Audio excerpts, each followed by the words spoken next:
Hi friends, welcome to my channel. இன்றைக்கி simple and டேஸ்டியான vegetable biryani எப்படி செய்கிறதுன்னு பார்க்கலாம். வாங்க வீடியோக்குள்ளே போகலாம்.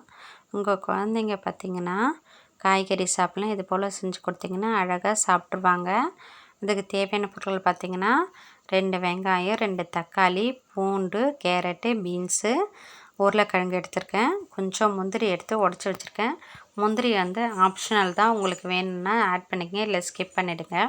ஸ்பைசஸில் 2 பிரியாணி இலை, 2 பட்டை, 2 கிராம்பு எடுத்திருக்கேன். கூடவே கொஞ்சம் கொத்தமல்லியை வந்து பொடியை நறுக்கி வச்சுருக்கேன். புதினா இருந்தாலும் ஆட் பண்ணிக்கோங்க, இன்னும் டேஸ்ட்டு அட்டகாசமாக இருக்கும். தாளிப்பு பார்த்துடலாம் வாங்க. ஒரு குக்கரில் ஒரு 3 ஸ்பூன் எண்ணெய் சேர்த்துருக்கேன். நீங்கள் எண்ணெய் வேண்டாம்னா நெய் கூட ஆட் பண்ணிக்கலாம். எண்ணெய் நல்லா சூடானதும் ஸ்பைசஸை ஒன்று ஒன்றா சேர்த்துடலாம். இது கூடவே கொஞ்சம் சோம்பு சேர்த்துக்கலாம். சோம்பு பார்த்திங்கன்னா நல்லா அரோமாக இருக்கும், நல்லா ஜீரணமும் ஆகும். அதுக்கப்புறம் நல்லா சோம்பு பொரிஞ்சதுக்கப்புறம் கொஞ்சம் நம்ம எடுத்து வச்சுருந்தே முந்திரி அதை ஆட் பண்ணிக்கலாம். முந்திரி நல்லா ப்ரௌனாக வந்த பிறகு நம்ம நறுக்கி வச்சுருக்க வெங்காயம் சேர்த்து நல்லா வதக்கிடலாம். வெங்காயம் வந்து எந்த அளவுக்கு வதங்குதோ அந்தளவுக்கு ரொம்ப டேஸ்ட்டாக இருக்கும்.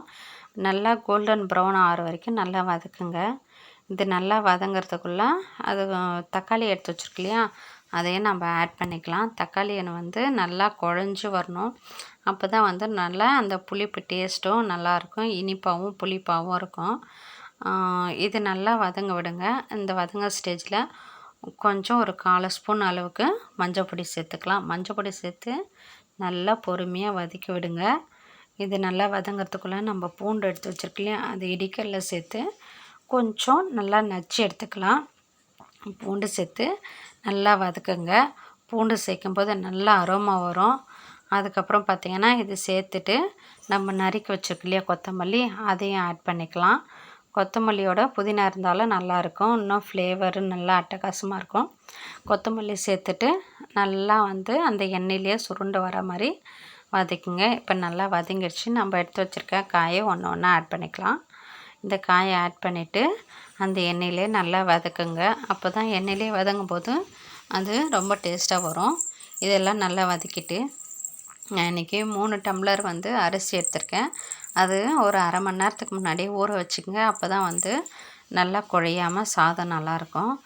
இது வந்து சேர்த்துட்டு ஒரு கிளறி விட்டுக்குங்க. அந்த எண்ணெயிலே எல்லாம் ஒன்றா சேர்ந்து கிளறிட்டு நம்ம தேவையான அளவு தண்ணி சேர்த்துடலாம். 1:1 அளவுக்கு நான் சேர்த்துருக்கேன். எக்ஸ்ட்ரா ஒரு அரை கப்பு மட்டும் இந்த காய் வேகிறதுக்காக சேர்த்துருக்கேன்.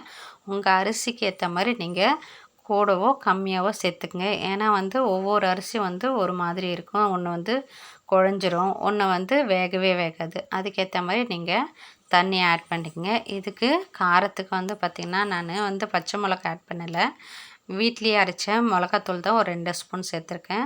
அதுக்கப்புறம் எல்லாத்தையும் சேர்த்துட்டு கொஞ்சம் உப்பு ஆட் பண்ணி டேஸ்ட்டுக்கு ஏற்ற மாதிரி விசில் போட்டு ஒரு 2 விசில் விடுங்க, அதுவே சரியாக இருக்கும். இப்போ பாருங்கள் 2 விசில் வந்து ஸ்டீமாக போயிடுச்சு.